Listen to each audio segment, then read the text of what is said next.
Bonjour cher René, bonjour à mon cher confrère. Bonjour. Bonjour cher René, cher doyen, et bonjour à mon cher Rodrigue que je retrouve avec joie. Et c'est lui qui était à votre place entre-temps.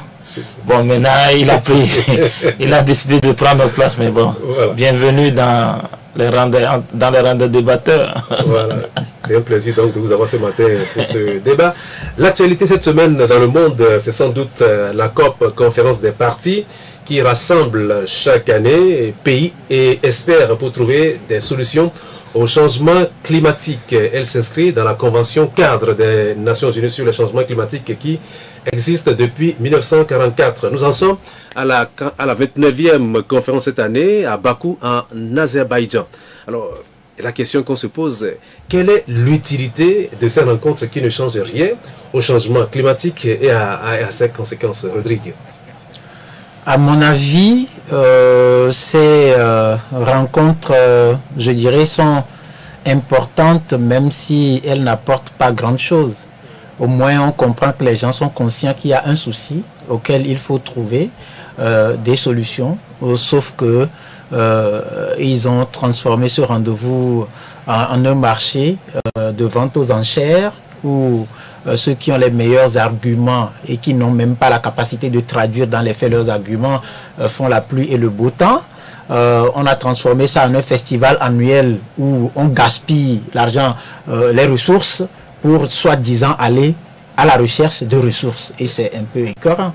À mon avis, on n'a pas besoin de faire beaucoup de bruit autour de cet événement-là. C'est un peu comme dans nos familles, lorsqu'il y a un deuil, le bruit n'est pas trop... C'est-à-dire, c'est beaucoup plus le recueillement, c'est beaucoup plus les réflexions pour voir comment on procède pour assurer l'inhumation.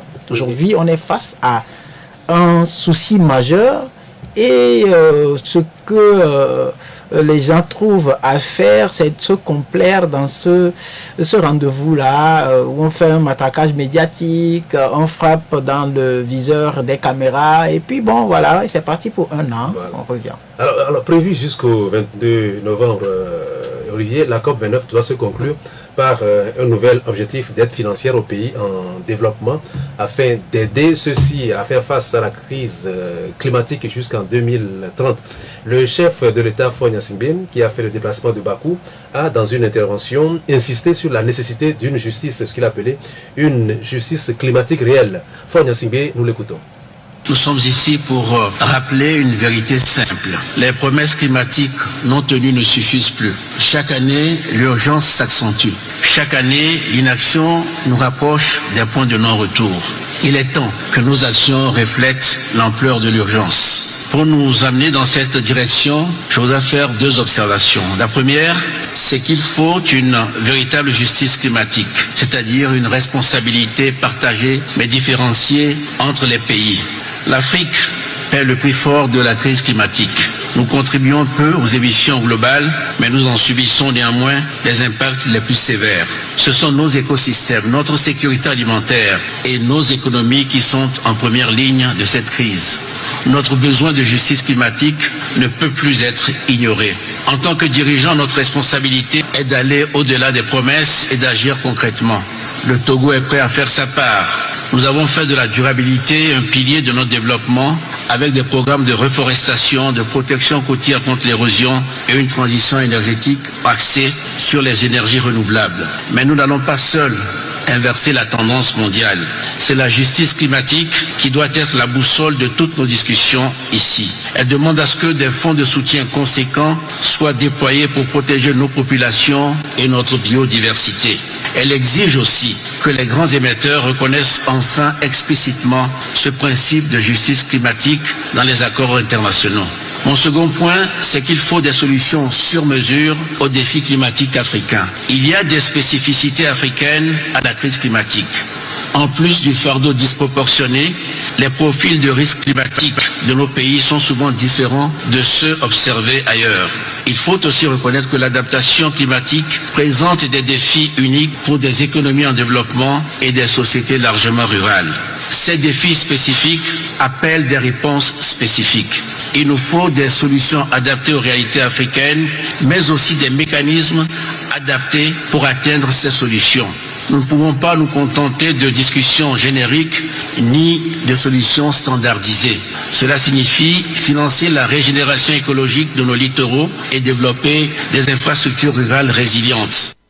Alors, Olivier, les pays en développement subissent déjà des catastrophes climatiques comme les sécheresses et les inondations. On a vu ce qui s'est passé, et le mois sont passés, ça fait les 7 derniers mois, notamment au Tchad, au Niger, et au Burkina Faso, etc. Mais les pays riches qui sont les plus gros pollueurs rechignent.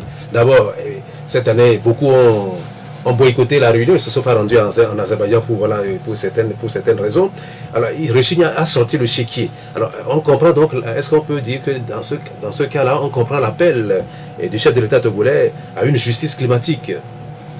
Bien sûr, on comprend l'appel du chef de l'État togolais à une justice climatique, comme à d'autres justices, à une justice politique, à une justice économique, à une justice de l'histoire. L'Afrique a toujours été dans la position de l'opprimé, entre guillemets, parce que ce dont nous parlons, c'est de l'oppression climatique. L'Afrique représente, en termes d'émissions de gaz à effet de serre au niveau mondial, à peine 1 à 2%, puisque nous ne sommes pas industrialisés. Mais il y a des pays comme la Chine et les États-Unis qui occupent voilà, donc, le haut du classement, avec plus de, je sais pas, 70 à 80% donc de cette. Ce sont les plus gros pollueurs. Ce sont les plus gros pollueurs, et c'est grâce à cette pollution qu'ils se sont enrichis, puisque l'ère industrielle a commencé en Europe et bien sûr a rejoint ou bien a gagné les États-Unis et après la Chine. Et donc l'époque de la machinisation, l'industrialisation, je vais dire, a permis à ces pays-là de se développer. Donc la question aujourd'hui, est-ce que l'Afrique doit se soumettre d'abord aux décisions prises au niveau international de réduire les gaz à effet de serre en ne s'industrialisant pas? Et si on ne le fait pas, comment le développement va arriver? Ça, c'est une première question. L'autre question, l'Afrique, les pays africains sont les pays les plus touchés par le dérèglement climatique, en fonction de nos moyens pour pouvoir faire face aux menaces climatiques, aux inondations catastrophiques, aux feux de bourse, aux changements donc, des saisons. Nous sommes les pays les plus vulnérables. Donc, cette justice climatique est la bienvenue. Seulement la question de savoir, est-ce que ceux-là, les pollueurs qui doivent payer, vont s'exécuter? Oui, c'est ça la question qui se pose, Rodrigue. On voit que voilà, les Africains attendent que les pays développés, les pays riches, voilà, sortent le chéquier, mais ils ne le font pas. Est-ce que quelque part ce n'est pas quand même rêver de penser que ces gens-là, ils vont sortir l'argent pour vous dire, voilà, pour essayer de lutter contre le dérèglement climatique? Si vous voulez mon avis, moi je dirais que c'est un peu triste qu'on soit à ce niveau-là, à attendre que les Occidentaux, soi-disant gros pollueurs, sortent leur chéquier pour que nous puissions régler le problème auquel nous faisons face. Oui. Olivier a parlé tout à l'heure de feux de brousse. J'en ai vu de plus gigantesques dans d'autres pays, je n'en ai pas vu au Togo. On peut parler par exemple d'inondations. J'en ai vu plus gigantesques dans d'autres pays, je n'en ai pas vu au Togo. Et pas uniquement sur le continent africain. Et il y a quelques semaines, ce qui se passe de l'autre côté en Espagne, je pense que tout le monde visualise les images, et nous, on ne peut pas comparer ça à quelques pluies qu'on a du mal à gérer chez nous, et on va dire que c'est aux gros pollueurs de sortir leur chéquier pour que nous puissions. Écoutez, on a un véritable problème de gestion de nos États, ou du continent. Et je le dis souvent, ailleurs, ceux-là de qui nous attendons la sortie des chéquiers, ils consacrent beaucoup de ressources pour régler le problème en interne. Même si ils ont eu à prendre certaines initiatives qui aujourd'hui font que leurs efforts sont anéantis. Mais nous avons la chance aujourd'hui d'avoir des installations qui ne se prêtent pas totalement le flanc à ce genre de catastrophe naturelle. Aujourd'hui, vous allez par exemple en Europe, la plupart des coins, c'est goudronné. On a mis du ciment un peu partout. Le sol n'est pas totalement accessible par endroits. Ces dernières années, j'ai fait un peu l'Allemagne où ils ont pris, je dirais, conscience de la réalité. Ils ont commencé par installer des forêts artificielles. Quand je dis forêts artificielles, ce ne sont pas des arbres voilà, artificiels. Non, non, c'est un peu comme la zone n'est pas une forêt naturelle, mais on a essayé de planter des arbres pour en faire une forêt. Et ça sert aussi d'espace de récréation pour les populations. Et nous, chaque année, on vous dira qu'on a planté 20 millions d'arbres, 30 millions d'arbres. On en fait quoi? Oui, si réellement chaque année on plante véritablement 2 millions, 3 millions, 4 millions, 5 millions d'arbres, aujourd'hui le Togo sera une forêt. Oui, le chef de l'État a parlé de reforestation et d'autres lutte contre l'érosion côtière. Oui, comme vous le dites, Olivier, est-ce que vous n'avez pas, c'est que le constat est là, est-ce que au niveau de nos micro-États, est-ce qu'on ne peut pas s'efforcer de faire des actions qui quand même réduisent le réchauffement de la Terre? C'est que, regardez par exemple les axes, les routes, les nouvelles routes qu'on a construites à Lomé, mais il n'y a pas d'arbres. Vous voyez de grandes routes là, et rien pour... Est-ce qu'il n'y a pas ici encore des efforts à faire? Et voilà, je ne sais pas. Non, je suis d'accord avec vous, mais je crois que c'est deux débats qui se complètent. C'est ça. Le premier débat, c'est quand on parle de justice climatique, oui. C'est comme la justice, je sais pas, la justice traditionnelle. Lorsque quelqu'un cause donc un mal, tout faire contre l'homme qui cause dommage à autrui, oublie celui par lequel il est arrivé à le réparer. Tout à fait. Donc c'est une... Non, on est d'accord. Non, je reviens, puisque je voulais essayer de faire, comment il a, une parenthèse pour, en tout cas, relever un certain nombre d'éléments que mon confrère a relevés. Donc, la justice climatique, quand bien même il y a des questions de mauvaise gouvernance dans nos pays, ça n'amende pas celui qui cause des dommages à nous de le réparer, quitte à revenir parler de nos problèmes à l'interne, de mauvaise gouvernance ou de problèmes de gestion, etc. C'est vrai. Mais celui qui cause dommage à autrui doit d'abord le réparer. Et puis, la question de la justice climatique, c'est une question des principes posés par les Occidentaux eux-mêmes. Ce n'est pas l'Afrique qui a mis sur le tapis ces questions. Les questions de gaz à effet de serre, les questions de carbone ou bien le carbone qu'il faut acheter, celui qui émet plus de carbone doit payer pour que cela soit équilibré. Vous savez, en Afrique, nous avons un poumon climatique, le poumon donc de la planète qui est le bassin du Congo. Et là, c'est ce bassin-là qui permet d'absorber une partie, avec l'Amazonie bien sûr, une partie des émissions de gaz à effet de serre dans le monde. Donc, ces pays sont en droit de demander aussi des compensations. Ceci étant dit, à l'interne, nous avons, on dit en tout cas, c'est à nous de faire le premier pas. C'est à nous de donner l'exemple.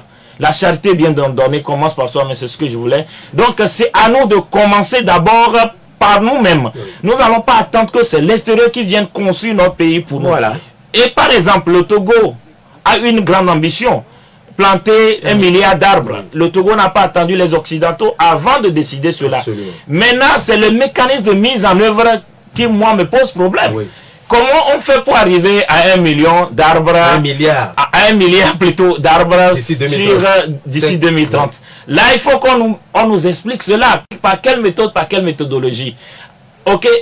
Et il nous faut changer aussi d'approche et de comportement. Nous avons nous avons l'habitude de détruire notre flore aujourd'hui. Quand vous allez dans des zones à Palimé ou dans la centrale, nous avons détruit toutes les forêts de cet endroit. Pourquoi? Parce que les gens vont récupérer les arbres pour fabriquer du charbon de bois. Pour d'autres usages. Pour leur usage. Oui, et justement, comme vous le dites, Olivier, pour un pays qui a cette ambition-là, une très grande ambition, une noble ambition de planter 1 milliard d'arbres d'ici 2030, mais comme je le disais, les axes, nos axes... Oui, absolument. Lorsqu'on a un projet de construction de route, tous les arbres qui étaient donc sur ces endroits-là sont totalement coupés, abattus, et après on ne replante plus. Bien sûr que dans le projet, il y a des fonds qui sont dégagés pour le reboisement et donc ce travail-là, mais ça ne se fait jamais. Donc voilà des choses que nous négligeons et qui nous condamnent et qui font que nos discours à l'extérieur ne sont pas audibles. Parce que voilà, donc il faut quand même que nous puissions donner l'exemple aux Occidentaux et nous puissions leur dire que nous aussi nous prenons au sérieux la question climatique. Bien, nous allons changer de sujet. Avant de poursuivre ce débat, Anani Vidilakou nous rappelle d'autres événements de l'actualité internationale de la semaine. Le Bénin, le Sénégal et les États-Unis sont les pays retenus pour cette émission. Au Bénin, à l'initiative du parti Les Démocrates de l'ancien président Thomas Yaïboni, plusieurs formations de l'opposition béninoise ont créé un cadre de concertation dimanche 10 novembre à Cotonou. Objectif, réparer une démocratie abîmée et s'assurer que les élections générales de 2026 seront libres et transparentes.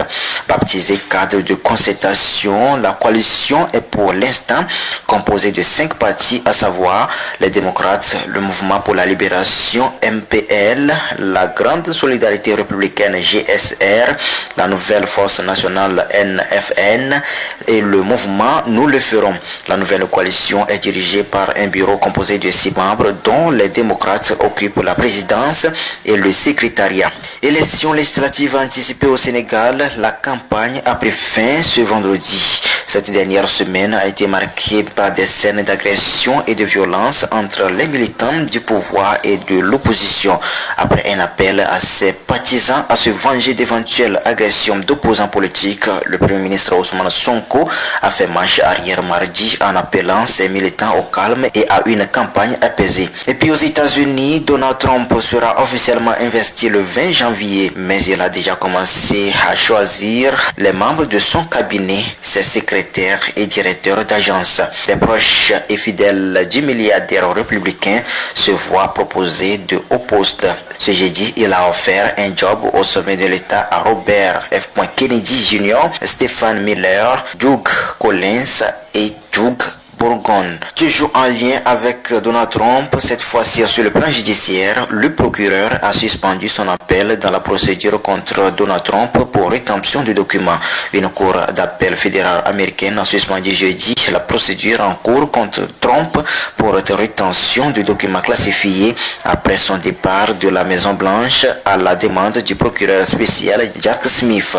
Le procureur spécial avait effectué la semaine dernière la même démarche dans l'autre procédure fédérale qu'il a instruit à Washington contre l'ex-président pour tentative illégale d'inverser les résultats de l'élection de 2020 afin de donner à l'accusation le temps d'analyser la situation sans précédent créée par l'élection de Donald Trump.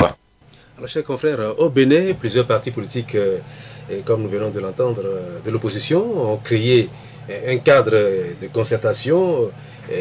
Il faut le dire, c'est un front anti-talon pour, disent-ils, réparer une démocratie abîmée.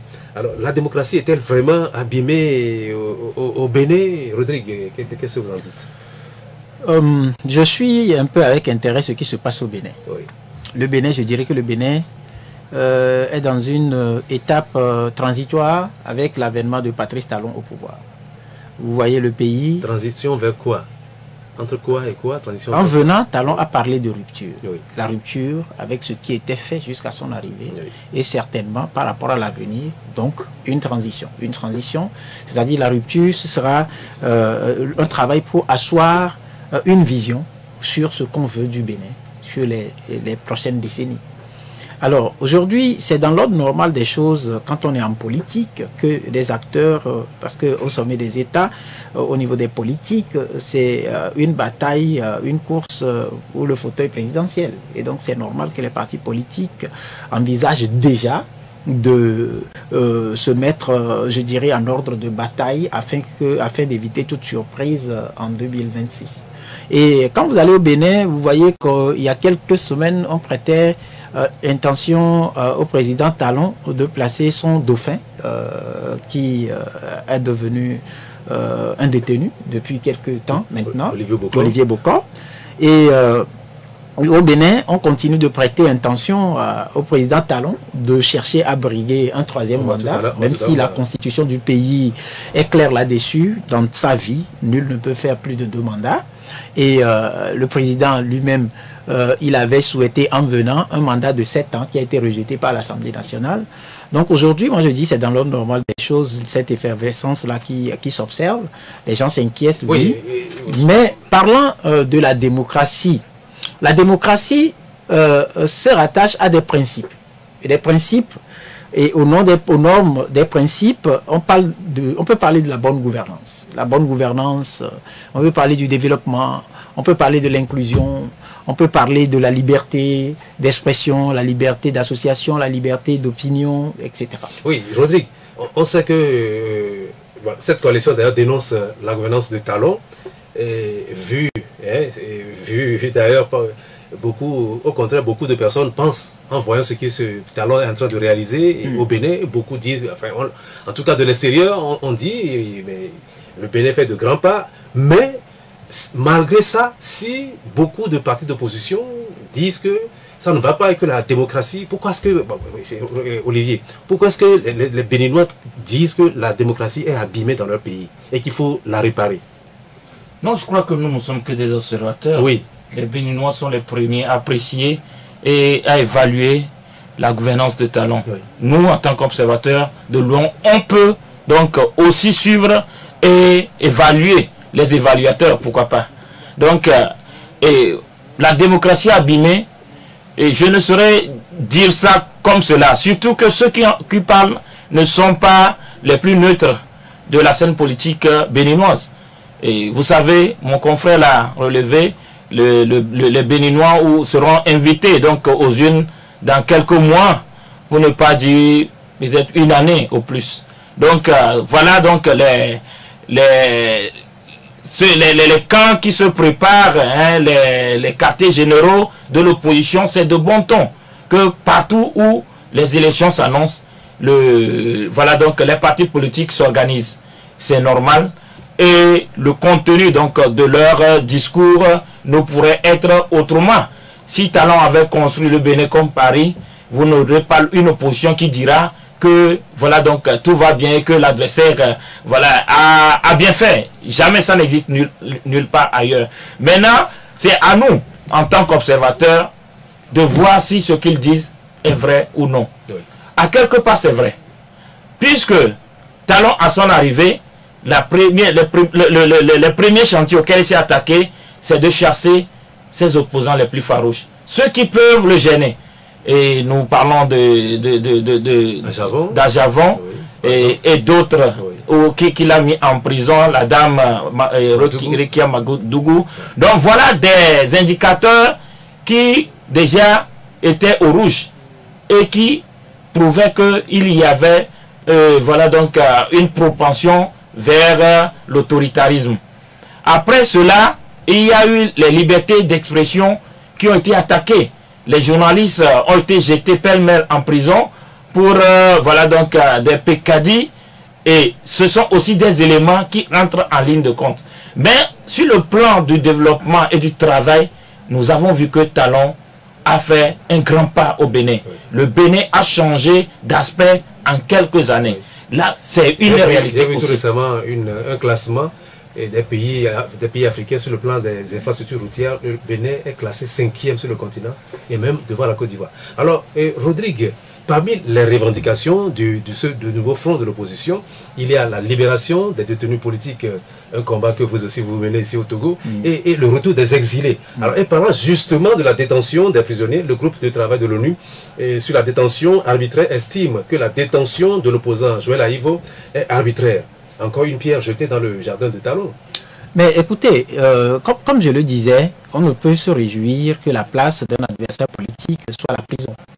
Et donc, c'est de bonne guerre que des appels soient multipliés afin que ces personnes, si rien n'est retenu contre elles, puissent être libérées et être dans leur travail ou leur rôle d'opposant. Et je pense que c'est ça aussi l'essence de la démocratie. Parce que quand on verrouille tout, aujourd'hui au Bénin, n'est pas journaliste qui parle qui veut. Parce que moindre chose, c'est la criette qui s'invite et puis c'est la prison qui est garantie. Et avec ça, ça détruit cette politique-là qui, sur le plan de développement, semble être, je dirais, irréprochable. Parce qu'il y a des prouesses qui sont faites par le président Talon. Il y a des quartiers comme Agla, il y a quelques années, c'était une zone marécageuse. Aujourd'hui, vous allez là, vous circulez librement. Il y a un quartier comme Fidrosé qui était pratiquement un détour il y a quelques années, mais vous allez là aujourd'hui, c'est une transformation. Donc, à ça et avec les autres chantiers qui ont été ouverts en matière de développement, la politique, je dirais, politicienne est en train de ternir donc l'image de l'homme par rapport à tout ça. Maintenant, ce qu'il faut faire, comme je le dis, il faut aussi le reconnaître. Aucune œuvre humaine n'est parfaite, mais il faut qu'il y ait une prise de conscience qui permette à l'homme de se rendre compte que à trop tirer sur la corde, elle finit par se casser. Et donc c'est très important parce qu'il faut préserver le tissu social. On ne peut pas dire le contraire parce que c'est le même combat, vous venez de le dire, que nous menons ici chez nous, parce que nous voulons aussi d'un pays qui non seulement se développe, mais aussi qui offre un cadre ou un environnement vivifié par rapport à la dynamique politique. Pas une politique politicienne qui voudrait qu'on soit le seul coq qui chante dans la basse-cour. Ce n'est pas un pays, c'est un pays, le Bénin, où tout comme les autres, c'est un pays et un pays n'appartient à personne. C'est un pays qui a besoin de tous ses fils, autant qu'ils sont dans leur diversité d'opinion, dans leur diversité en termes d'ethnie ou de race, pour pouvoir travailler à renforcer les liens de développement et à booster l'économie et permettre aux citoyens de vivre décemment. Je pense que c'est le même combat et il faut lancer cet appel à l'endroit du président Patrice Talon. Alors Olivier, comme pour donner raison à ses contempteurs, le pouvoir béninois a encore arrêté jeudi dernier un ancien directeur général de la police nationale, le général Philippe Oundegno, qui a été placé sous mandat de dépôt. Il est poursuivi pour, je cite, incitation à la rébellion et harcèlement par le biais de moyens électroniques. Donc on parle de confiscation, comme vous l'avez fait tout à l'heure, de la liberté d'expression. Et que c'est jeté comme ça, et les gens en prison pour... voilà, comme vous avez même utilisé le mot pécatif, voilà, c'est ça. Et pour rien du tout, c'est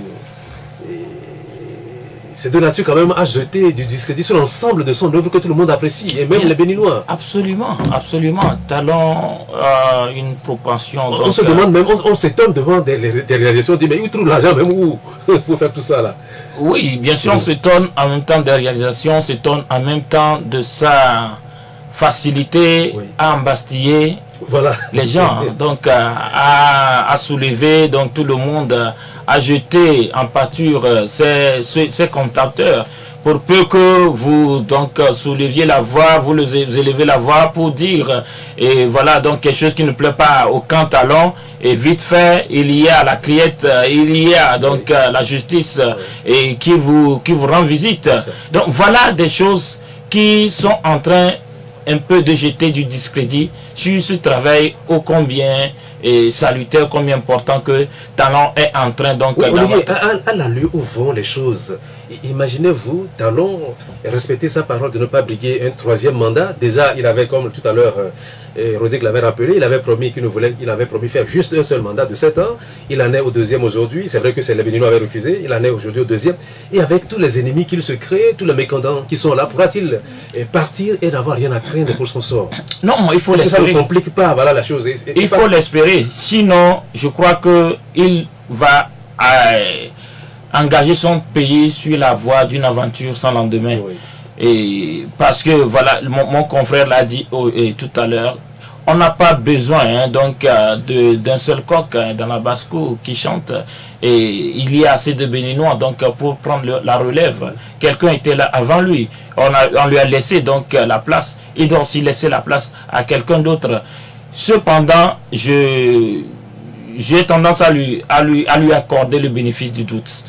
Et puisque à peine quelques mois pour les élections présidentielles, il n'y a pas encore d'entreprise pour s'attaquer à la Constitution et à la et à ses recommandations, ces clauses qui limitent le mandat présidentiel. Et vous savez, ce chantier, c'est un chantier aussi difficile que long. Et ceux qui veulent vraiment le faire se lèvent plus tôt. Quand vous voyez à côté nos voisins, je ne sais pas, nos voisins très lointains, donc la RDC Congo, aujourd'hui, il y a le fils d'un opposant charismatique historique qui a pris la relève ou qui a eu le pouvoir et aujourd'hui qui se comporte comme ceux contre qui son père combattait. Ouais. Donc voilà l'Afrique et ses images, ses propensions. Mais je crois que Talon va tenir parole. Seulement... Oui, moi je voudrais est-ce que ça, la façon dont il se comporte, il jette les gens en prison, arrête beaucoup de gens en exil, est-ce que ça, quand c'est comme ça, est-ce que c'est facile de quitter le pouvoir? Vous avez vu Macky Sall, il est parti, il n'arrive pas, il ne rentre pas au pays. Non, mais au fait, il y a une réalité. Hein, il y a une réalité. Quand vous prenez un pays comme le Bénin, il y a eu beaucoup de facilités et ça a permis à beaucoup de personnes d'avoir des dossiers noirs. Des dossiers noirs, je ne pense pas que Talon lui-même en soit exemple. Donc aujourd'hui, avec une politique de rupture, il y avait, sans se tromper, besoin de baliser certaines voies pour pouvoir asseoir cette vision-là. Mais ce n'est pas une raison qui va amener à esquisser des pas de quelqu'un qui voudra aller à l'encontre des principes démocratiques intégrés à la Constitution du Bénin. Et il faut reconnaître que quand il est arrivé, l'homme a été à l'initiative, bien sûr, d'une révision constitutionnelle qui a reconforté le principe de la limitation des mandats. Et en 2021, nous, dans le cadre de notre campagne pour la limitation des mandats, la bonne gouvernance, l'alternance et la démocratie, nous avons organisé le second sommet citoyen ouest-africain au Bénin et nous y avons ajouté un symbole, qui est le symbole de la limitation des mandats, un bâton fait d'ébène et d'or, que nous avons remis au président Talon et qu'il avait bien reçu, et du professeur David Dessay, que je salue au passage, et il avait dit qu'il remettra ce témoin à son successeur en 2026 en lui montrant le chiffre 2, c'est-à-dire 1, 2 et pas plus. Alors, comme Olivier l'a dit, il convient de lui accorder ce qu'on appelle bénéfice de doute et de ne pas... comment dirais-je, aller trop vite en besogne, mais rester vigilant. Rester vigilant parce que nous sommes tous des hommes et nous savons ce que le pouvoir peut amener certaines personnes à faire. Mais pas plus tard que quelques semaines pour avoir discuté, parce que ces derniers temps je suis un peu présent sur place dans un programme de formation aux jeunes étudiants et avec mes échanges, je pense que l'effervescence observée sur le champ, l'échiquier politique, c'est normal, mais je ne pense pas que cela est de nature à s'inquiéter par rapport au départ de Patrice Talon en 2026. Au Sénégal, la tension politique est remontée après une courte période d'accalmie consécutive à la présidentielle. Après avoir vu son cortège attaqué au cours de la campagne pour les législatives anticipées de demain, le Premier ministre Ousmane Sonko a fait une sortie d'une rare violence malgré son nouveau statut de Premier ministre. Alors pour certains analystes, Olivier, il a du mal à quitter son habit d'opposant. Approuvez-vous ce point de vue-là? Oui, bien sûr, parce que les promesses donc faites par les fleurs, les fruits n'ont pas porté ces promesses-là. Voilà, les fruits ne tiennent pas les promesses des fleurs. Absolument. Et quand Ousmane Sonko et son alter ego, son compère sont arrivés et nous disions que voilà, donc beaucoup de choses vont changer. Même ils n'ont pas pris le temps donc de faire des choses justes pour être salués. Et d'aucuns croyaient qu'ils allaient rompre avec les pratiques donc anciennes du régime donc de faim. Et malheureusement, ils sont venus comme s'ils étaient déjà baptisés dans, voilà, donc, dans ces pratiques-là déjà.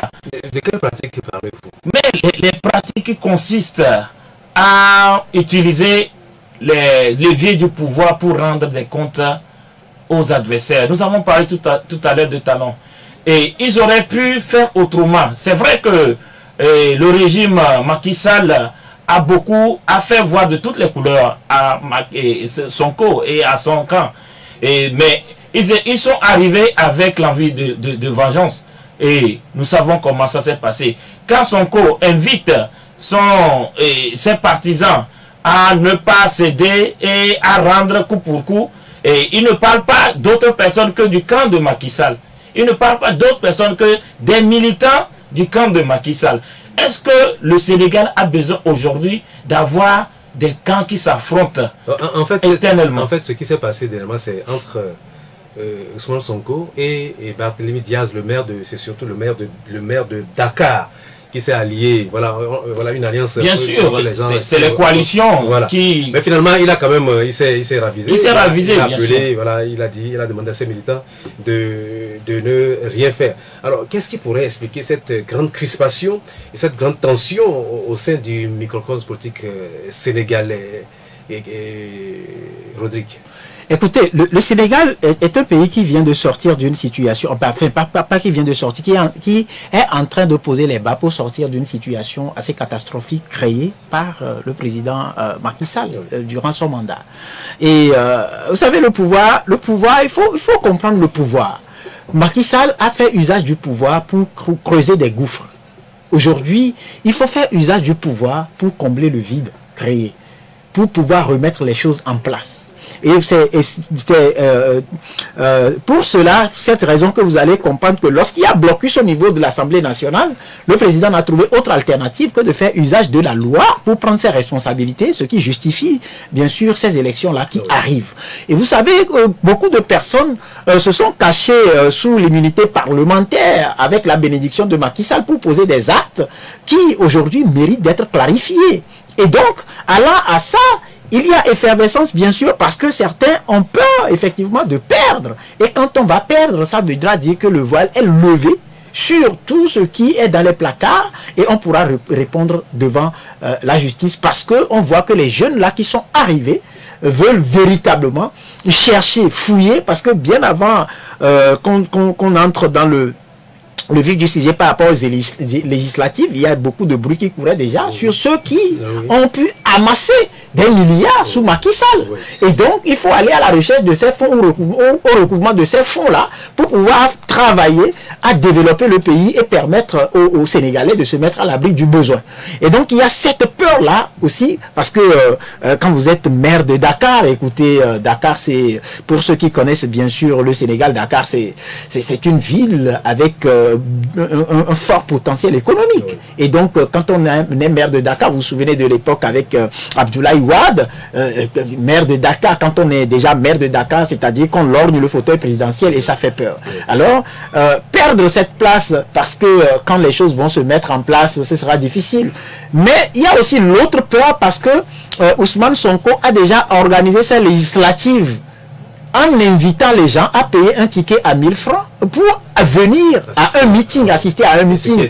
Et ce qui a été fait. Et vous avez vu que c'était, à mon avis, ça, les législatives étaient finies pour Ousmane Sonko. Maintenant, nous sommes des humains.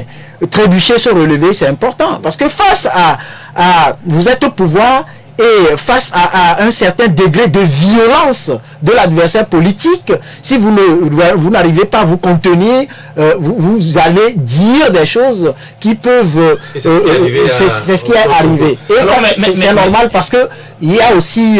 je ne vais pas parler de manque de maturité, mais je vais parler beaucoup plus des erreurs de jeunesse qui peuvent être maîtrisées. Et ça, c'est normal. Voilà. Et ça, c'est normal. Olivier, le prédécesseur du président de Macky Sall n'est-il pas revenu trop tôt dans le jeu politique? On dirait, tout à l'heure vous parlez de vengeance, on dirait que lui aussi rêve de vengeance après l'humiliation qu'il a subie. Qu'est-ce que vous en pensez? Non, vous savez, les partis politiques, les partis au pouvoir... C'est la première fois que cela arrive au Sénégal, qu'un président quitte le pouvoir, qui revient tout de suite à peine quelques mois, à peine là, non, et voilà, dans le jeu politique. Les troupes ont besoin d'un capitaine.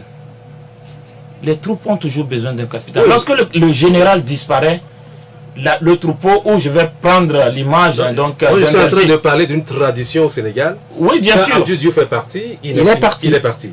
Quand Wade est parti, il est parti. Voilà, c'est qu'il n'est pas, Wade n'est plus revenu. Et voilà. Non, à un moment, il s'est exprimé, mais il n'a pas... J'ai suivi, je suis de très près... Macky Sall, il prend même il prend la tête de liste, il est la tête de liste, voilà, tout de suite après. Non, moi je crois que c'est important, parce que les époques, autre réalité. Je crois que la façon dont la transmission du pouvoir s'est faite au Sénégal entre le camp Sonko et le camp Macky Sall, ça a été un peu heurté et difficile.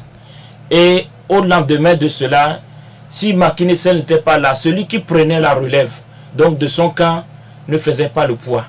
Et je crois que Macky Sall, bien sûr, il ne faisait pas le poids. Et son camp... Et lui-même, il a affaibli. Lui-même, il a affaibli. Non, je crois que Macky Sall n'est pas revenu parce qu'il le voulait. On lui a fait appel.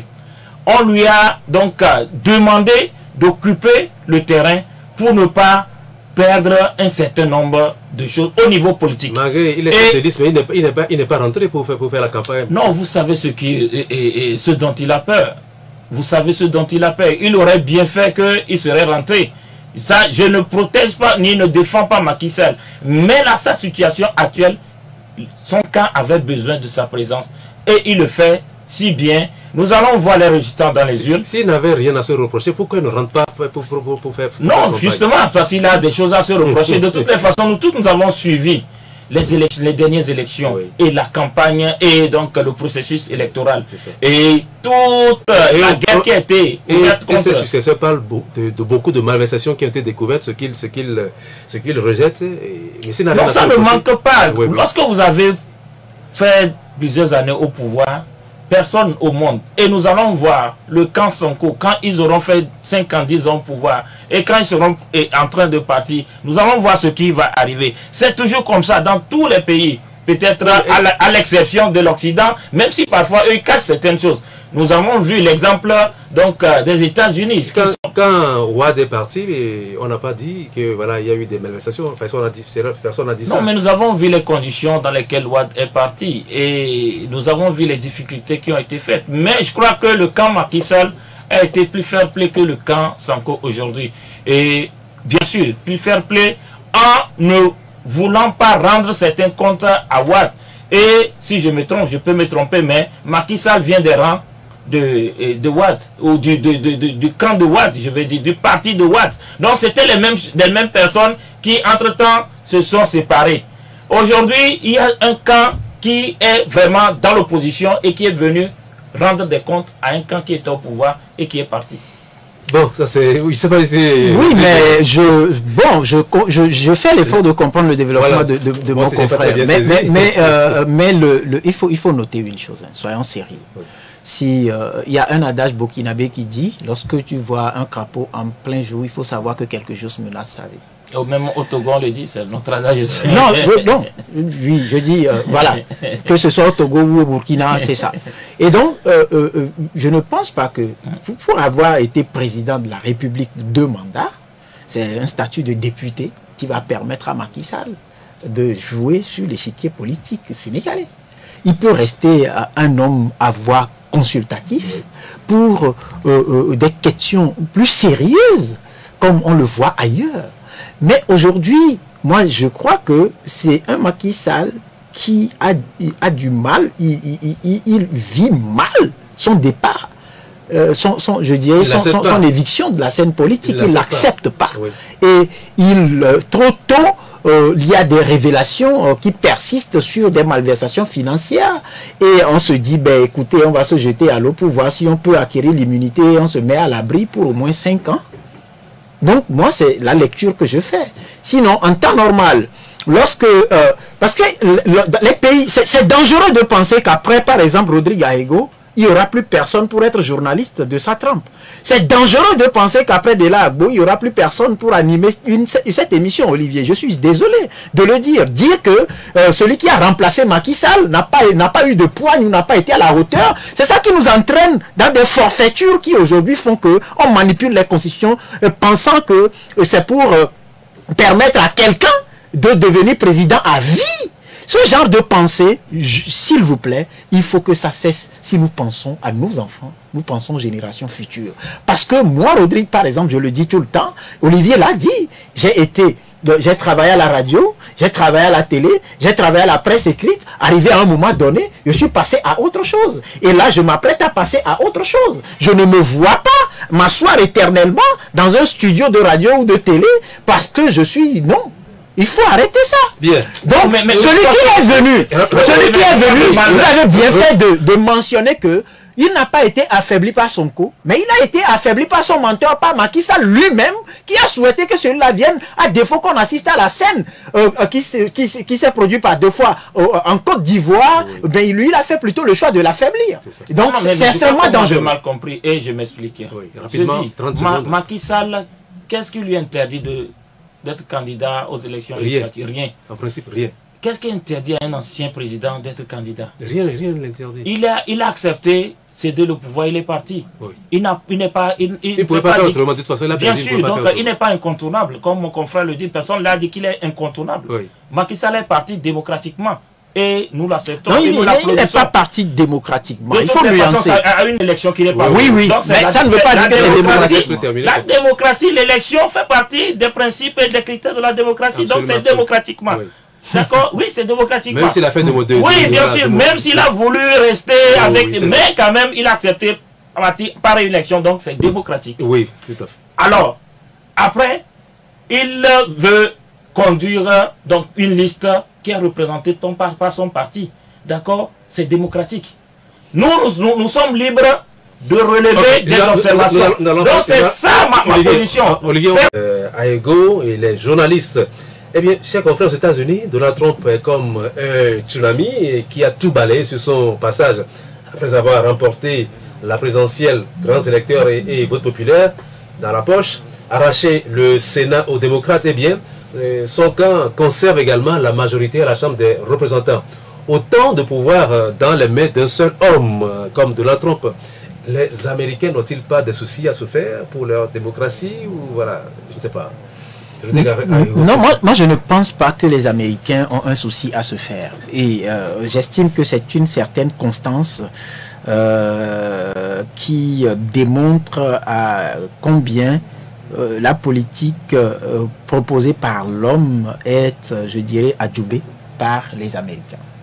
Il faut noter une chose. Aujourd'hui, la politique, après Trump, Biden n'a pas été vraiment à la hauteur d'un certain nombre de choses qui pourraient faire disparaître totalement Trump de la tête des Américains. Il y a eu beaucoup de situations et qui ont fait que les Américains ont préféré ce retour-là. Ça aurait été peut-être un autre candidat que peut-être Trump allait perdre. Mais il faut aussi noter que les Américains ne sont pas prêts à être dirigés par une femme. Et plus est Kamala Harris. Voilà. Et vous comprenez aussi que c'est une décision ferme annoncée par les Américains à travers ce choix-là pour éviter qu'on leur serve ce qui se passe aujourd'hui, qui est en vogue en Europe et qu'on veut imposer par exemple aux Africains. Je veux parler de l'homosexualité et tout ce qui tourne autour. Vous avez vu que vous prenez Kamala Harris, elle donnait beaucoup plus d'assurance à ceux qui sont dans cette logique-là, et c'est ceux-là qui ont véritablement voté pour elle. Et normalement, ceux qui sont de gauche sont tendance à... Voilà. Et vous prenez Trump, c'est tous ceux qui Trump a un discours contre ces pratiques-là, et si la majorité lui donne tout ça, c'est que, à mon avis, la lecture que je fais, c'est qu'on veut véritablement faire un blocage à tous les niveaux. Oui, Olivier, pour que, des lois peut-être... La même question pour vous. Et tous ces pouvoirs concentrés entre les mains d'un seul homme. Donald Trump qui, voilà, avec ses velléités autoritaires déjà, est-ce que c'est pas quand même ça pourrait pas être un risque pour la démocratie. Non, je vais définir la démocratie selon la définition d'Abraham Lincoln. Oui. Et c'est le pouvoir du peuple par le peuple et pour le peuple. Oui. Qui a nommé et qui a élu Donald Trump? Le peuple. Oui. Donc le peuple a décidé de confier le pouvoir à Donald Trump. Oui. C'est démocratique. Oui. Et maintenant, Un peu comme quels sont les risques? Oui, voilà. Un peu comme Hitler était arrivé démocratiquement au pouvoir, ben, pour faire ce qu'il a fait. Oui, bien sûr. Voilà. Je crois que l'histoire nous peint Hitler en noir. Et c'est vrai, je ne veux pas le défendre. Je ne sens même pas de le défendre. Hein, ça serait diabolique. Seulement, parfois, l'histoire bascule peut-être sur les détails. Et Hitler, dans son entièreté, non, pas. D'accord, ok. Hitler. Non, mais c'est pour vous dire que aujourd'hui, nous sommes dans un monde où si tu ne rentres pas dans les cases construites par une certaine intelligentsia, c'est qu'on te peint en noir. Oui. Nous sommes dans un monde de la pensée unique et nous ne nous rendons pas compte.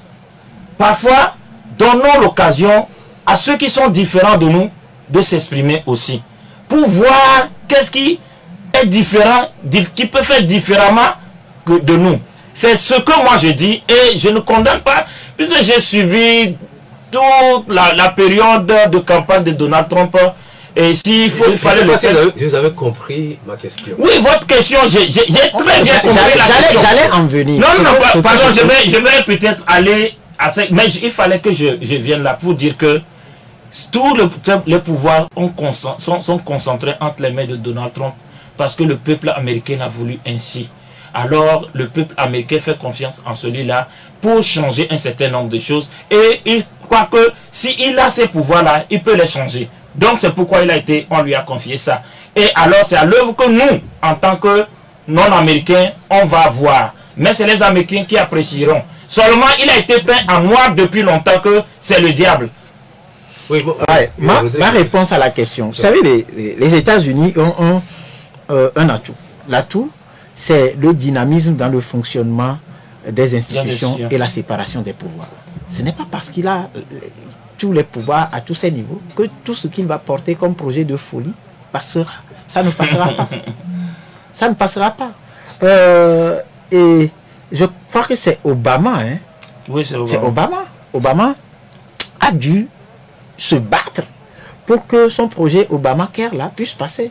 C'est pas dans nos pays où lorsque vous êtes président, c'est que vous marchez sur toutes les institutions. Oui, non? mais donc, que moi je pense qu'il y avait un certain équilibre. Un certain équilibre. Oui, c'est ça, à l'époque, il fallait négocier dur pour passer le truc. Mais là, en ce moment, même au premier mandat, non. Au premier mandat de Biden, le Congrès était contrôlé aussi par les démocrates. Oh, oui. Mais ça ne veut pas dire que tout ce que Biden portait, ça ne veut pas dire que tout ce que Biden... C'est un peu ça aussi, l'essence de la démocratie des États-Unis. Donc, détrompons-nous. Il ne faut pas si vous avez la majorité, c'est que votre politique a plus de chances de passer. Voilà. Oui, mais ce n'est pas automatique. Parce qu'il y a aussi d'autres leviers. Hein. Non, je dis à plus de chances. Oui, à plus de chances. Mais il y a aussi d'autres leviers. Vous savez, les gens ont... les gens prêtent serment. Et voilà, de l'autre aussi, la Cour, c'est la Cour suprême. Donc, là-bas, c'est un peu l'idéologie qui est là-bas. Il y a la droite et la gauche. Voilà. Et donc, là-bas, c'est dominé par les conservateurs. Des gens que Trump a nommé avant de partir. Mais il y a une particularité sur laquelle je veux insister, c'est qu'aux États-Unis, les gens prêtent serment pas pour le président. Et quand ils prêtent serment, ils respectent leur serment. Quand ce que vous portez va porter atteinte aux élus, c'est pas parce que vous êtes dans un même parti que ça passe. Et vous avez vu, quand les gens ont assiégé le Capitole, la plupart des ténors du Parti républicain se sont rangés derrière Donald Trump, ont défendu bec et ongle. Il y a eu seulement quelques fortes têtes là qui ont dit ce n'est pas normal. Ce n'est pas normal. Voilà. Et donc, c'est dire que la majorité Parce que pour défendre les intérêts partisans, et même là-bas aussi, ça marche. Non, ça marche, ça marche. Et on va passer à autre chose. Mais je ne pense pas que ça puisse inquiéter parce que la chance c'est que nous ne sommes pas comme... C'est pas en Togo, c'est pas au Togo, c'est aux États-Unis. C'est pas en Afrique, parce que le Togo n'est pas le seul. L'actualité nationale, donc, à présent, observable. une cérémonie de pause de la pour la construction d'un hôpital pour le traitement du cancer s'est déroulée hier à Lomé. Elle a été présidée par Madame le Premier ministre Victoire Tomega Dogbe. À quoi va ressembler cet hôpital et quel service est-il censé proposer à la population? Une tentative de réponse à ces questions avec cet extrait de l'intervention du ministre de la Santé et de l'Hygiène publique à cette cérémonie, le professeur Tchen Daré. La présente cérémonie n'est pas simplement un événement, mais traduit un engagement tangible de son Excellence, Monsieur le Président de la République, fort et Swaziland. Merci. Le centre de traitement de cancer sera équipé d'une technologie les plus avancées, notamment 2 accélérateurs linéaires pour le traitement de radiothérapie précis et efficace, un scanner de planification pour des diagnostics et planification de traitement optimisé, un système complet de cryothérapie, un département de médecine nucléaire essentiel pour le diagnostic avancé et le suivi des traitements. Alors, chers confrères, après l'hôpital, Rodrigue, après l'hôpital Dr Lafière, une nouvelle structure sanitaire va bientôt sortir de terre et elle sera consacrée, comme on vient de l'entendre, au traitement du cancer. Alors, qu'en dites-vous? Bon, on a tellement, on est tellement habitué aux éléphants blancs que lorsque ça sort, moi je m'érige en Saint Thomas, je veux voir, je veux plonger mon doigt dans la plaie pour être sûr que c'est réalisé. Et je crois qu'il y a un centre privé destiné au traitement du cancer qui est quelque part à Madaromé. Et aujourd'hui, quand on nous dit qu'on veut construire, on a posé la première pierre de... Il y a un grand homme qui a dit que le temps n'est plus au grand discours, il faut poser des actes concrets.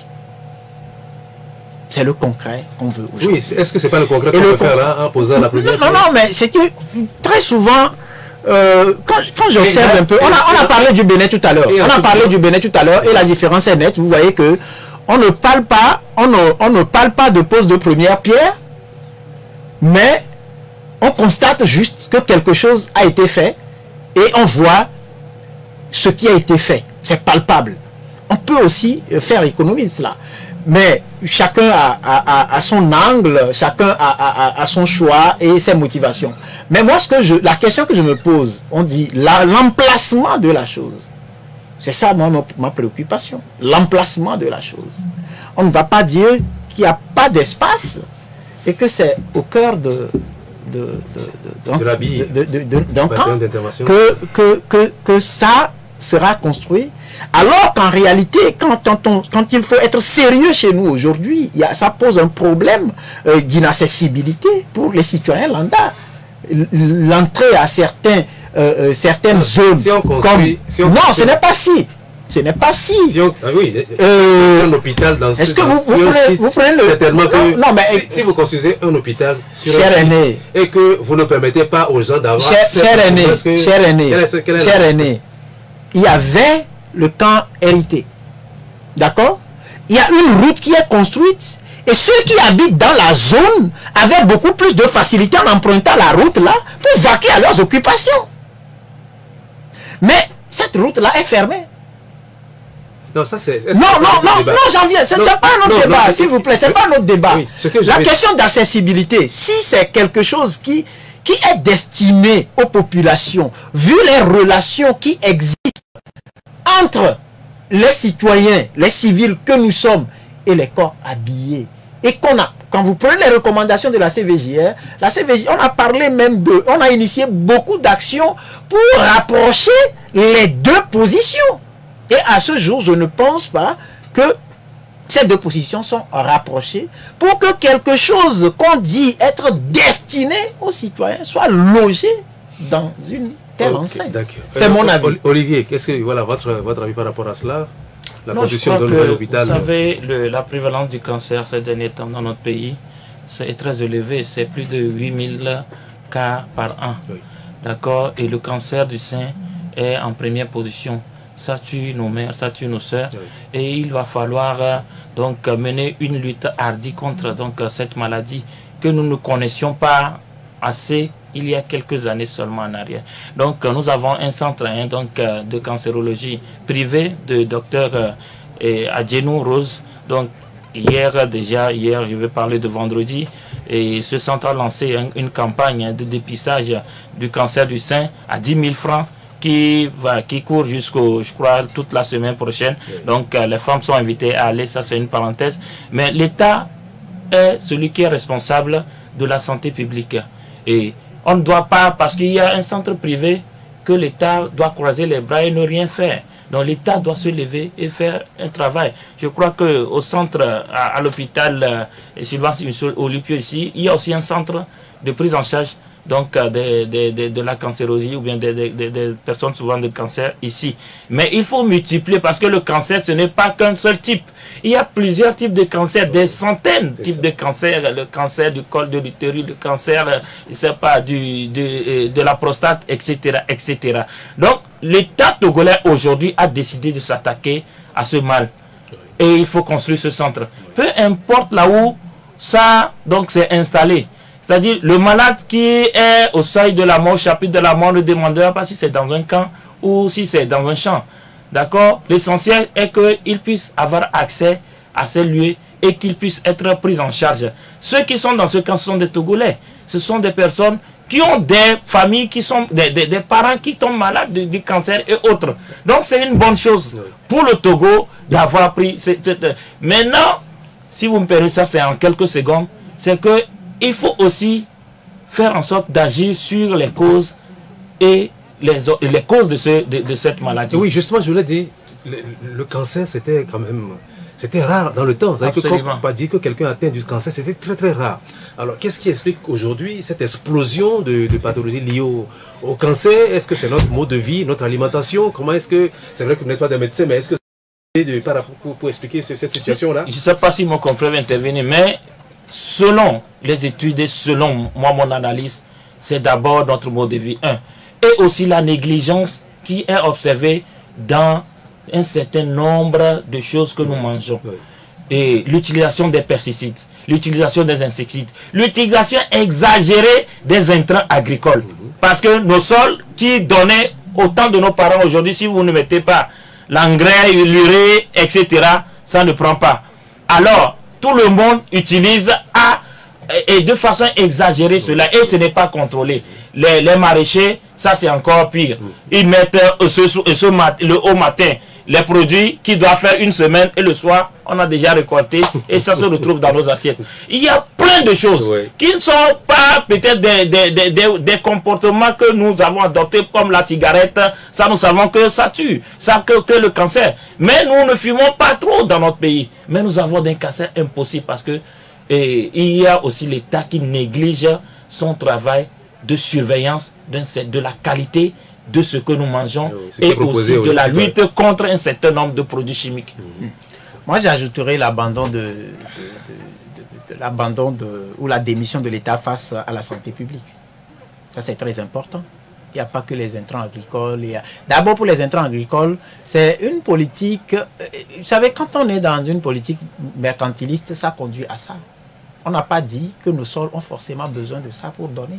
Il y a des fermes dans lesquelles les gens n'utilisent pas ça, mais qui produisent quand même. Donc on a rendu paresseux les gens. On leur a dit... Les gens sont devenus paresseux.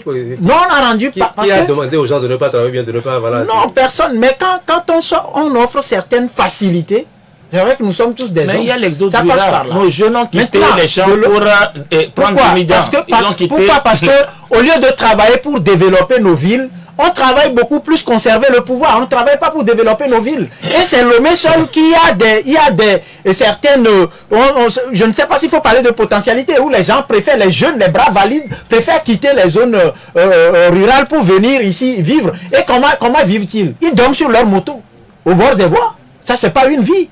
Non, disons-nous la vérité. Si nous mettons les bonnes conditions, les gens ne vont pas venir dans ça.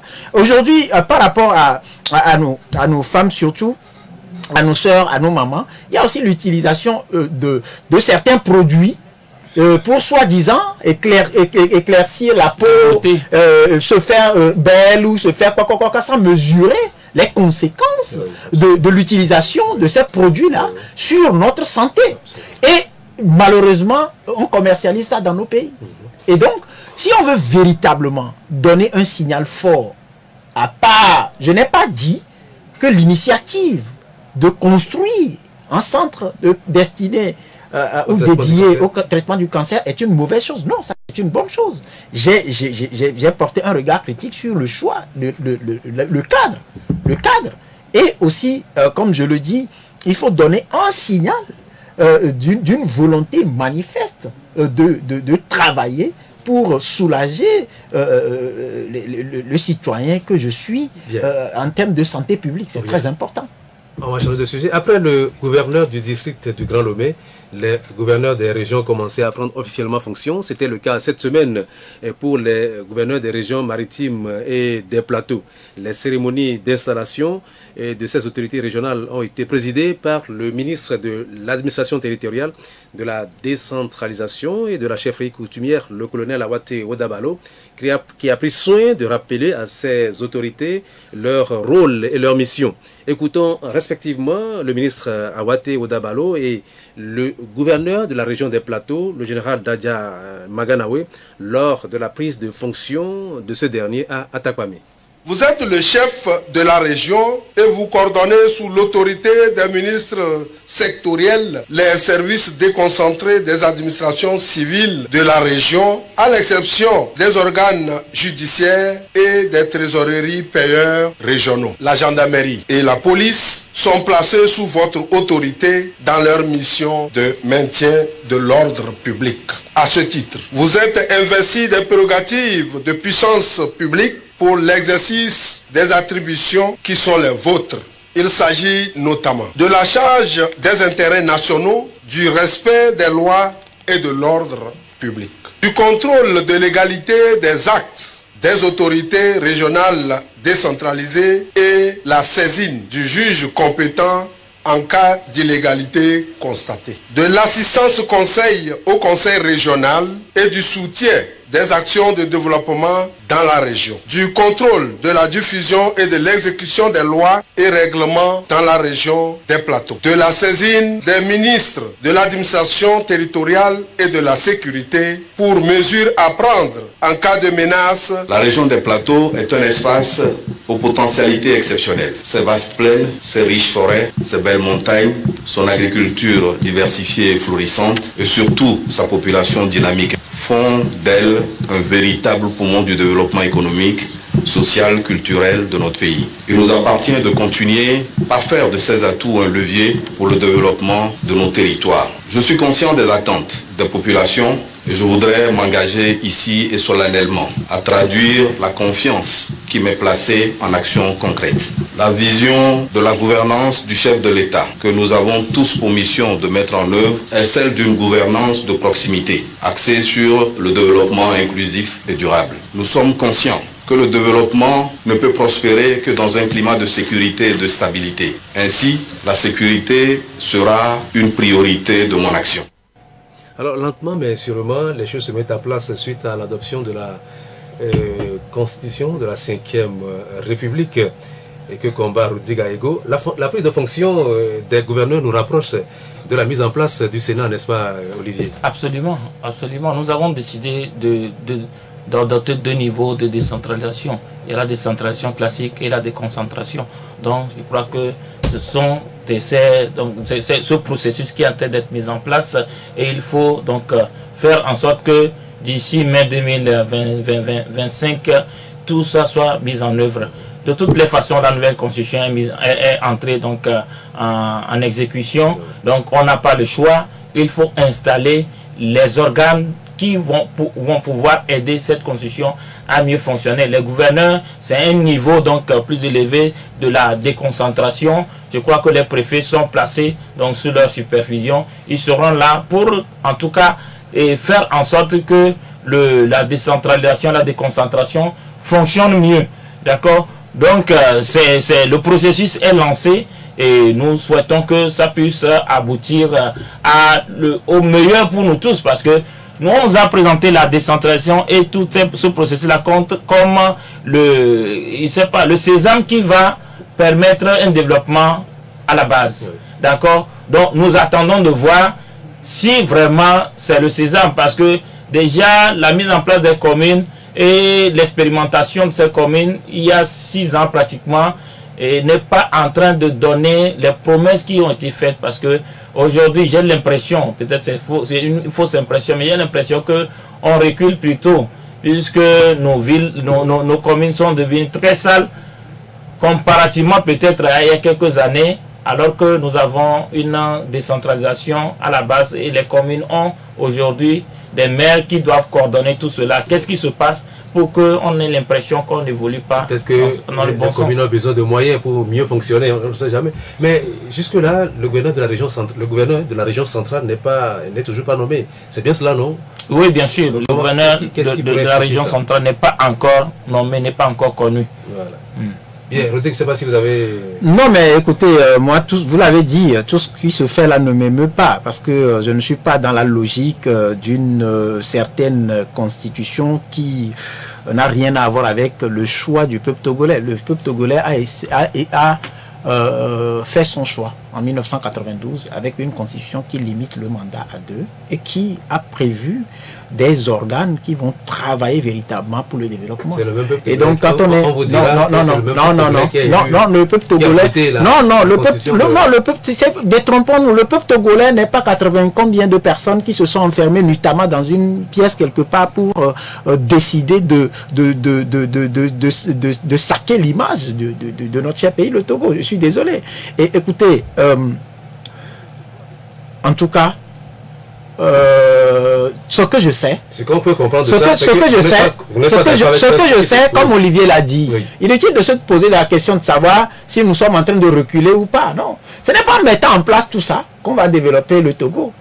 Vous savez, le développement du Togo doit passer par une volonté manifeste de travailler au profit du peuple, pas au profit de quelqu'un.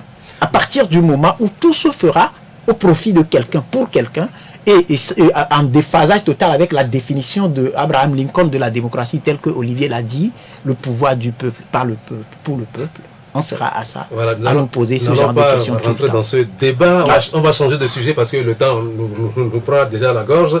Alors cette semaine, plusieurs confrères, notamment les médias en ligne, ont rapporté le lynchage à mort dans la nuit du 2 novembre dernier d'un maçon accusé d'avoir volé un casque. Le pauvre aurait été brûlé vif par 5 individus, à en croire Togo Breaking News qui cite des faits qui auraient été rapportés par la police nationale. Alors, chers confrères, brûler jusqu'à ce que moi s'en suive une personne pour avoir volé un casque, comment peut-on expliquer cet acte grave? Que se passe-t-il au Togo? Non, je crois que ce n'est pas nouveau, ce n'est pas un fait nouveau. D'accord? Si l'État et la police... Si l'État et la police aujourd'hui prennent conscience que la vie humaine est sacrée et que pour un vol, on ne doit pas tuer son prochain et que les lois de la République sont là pour gérer ce genre de problèmes, c'est très bien parce que vous savez, il y a des innocents qui sont morts brûlés parce que j'en ai connu. Et donc dans le temps où voilà, on a pris quelqu'un comme un voleur alors que lui, il n'était que de passage. Le voleur, lui, il a exécuté son méfait et il est déjà passé. Mais le temps qui s'explique, bon, il a déjà visité son Dieu. Donc je crois que on doit mettre fin à cela. On n'est pas une société, on ne doit pas continuer à donner l'image d'une société archaïque, une société de la jungle où moi, Olivier, je peux donc attraper mon prochain pour un oui ou un non et l'exécuter de froidement.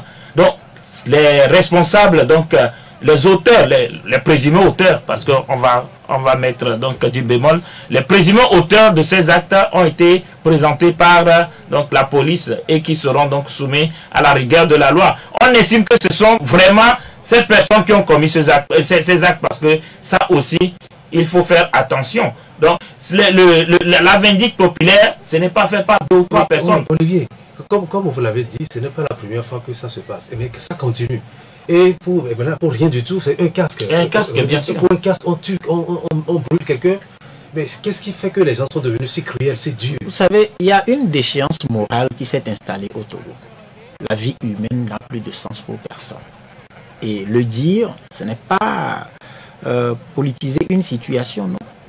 Si, Olivier l'a dit, les lois sont là et les organes mis en place pour assurer le respect de ces lois travaillent normalement et qu'on ne fait pas de la promotion de l'impunité, nous ne serons pas à ce niveau. Le Togo est devenu un pays dans lequel on a tendance à croire que certains ont le pouvoir de tuer et d'autres ne l'ont pas.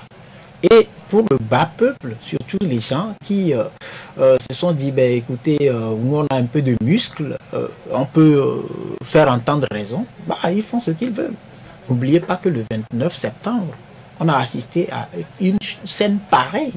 Et le reste des gymnastiques, des acrobaties qui ont été présentées pour justifier ou défendre l'indéfendable. Au niveau de l'État, doit nous interpeller.